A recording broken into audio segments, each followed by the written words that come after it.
Here in Texas, in the United States, we cannot imagine what others go through to become Christians.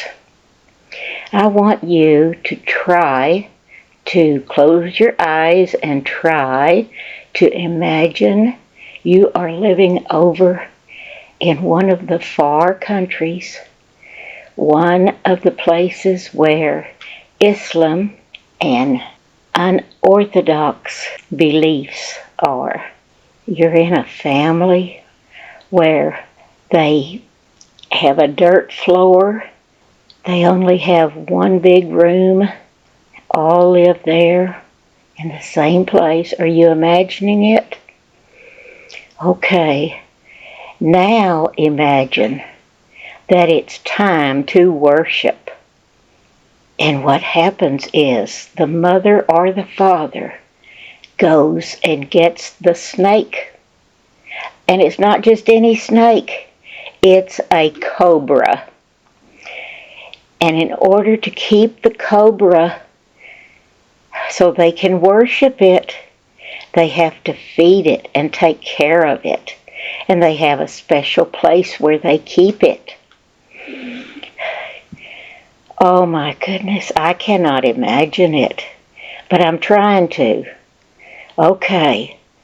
Oh, so now, worshiping it, bowing down to the cobra, praising the cobra for their blessings, asking the cobra to make them have food, to make them be able to go out and work, thinking that the cobra is the answer to all their prayers, whether they're praying for rain, whether they're praying for sunshine, whether they're praying for food. Whatever it is, they're asking the cobra, their God, to take care of their needs. And then it happens. We've been looking at the life of Abiba. She's a young girl in this family. Then Abiba's mother becomes ill. She starts seeing things.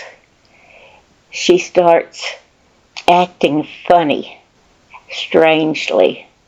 Okay, then Abiba's mother became blind. Then she lost her hearing. And then she stopped speaking. And all of this, the Islamic sheiks attributed to the demon possession, saying she had not worshipped enough. She was demon possessed now. Her mother went into a trance and died. Later, her father died, and Abiba was left to take care of the younger sisters and brothers. There was 3 of them. Oh, they had all been under mysterious circumstances. And Abiba blamed the cobra spirit for their deaths. That's how she was raised. This snake, this cobra, was their God, and their God was taking away one of the family members at a time. Who would be next? Were they still cursed? Well, Abiba decided she was going to run, to flee, to leave where this cobra was. So she ran away and she found work as a maid. We don't know exactly how old she was, but she did get married at 13 and then had her first child immediately. Throughout her young life, she felt tormented by spirits. She became so anxious that she stopped working and started begging on the streets. Now remember, she was married and she had a child. But here she was, physically and mentally unwell. Her husband had to take care of himself and the baby. So Abiba went to a fortune teller, and the fortune teller told her that she needed to go back and worship that cobra Not wanting anything to do with that serpent, she eventually decided to visit a church. The night before she went to church, she had a dream, and in that dream was a man, and the man had his hand extended to her. It was a very calming dream, and also in his hand he had a palm branch, and she saw a road before her, or a pathway that had light on it. It was not dark anymore, it was light. She didn't understand it, but when she awoke, she was afraid that the cobra would get her children. Still, she went into the church as she had planned, and she asked for prayer. She said that she was really very dirty. You know, she'd been living on the street. But even though she was dirty and all this, the people in the church welcomed her. And yes, they prayed for her and her baby. And soon Abiba and her sick child was restored to health.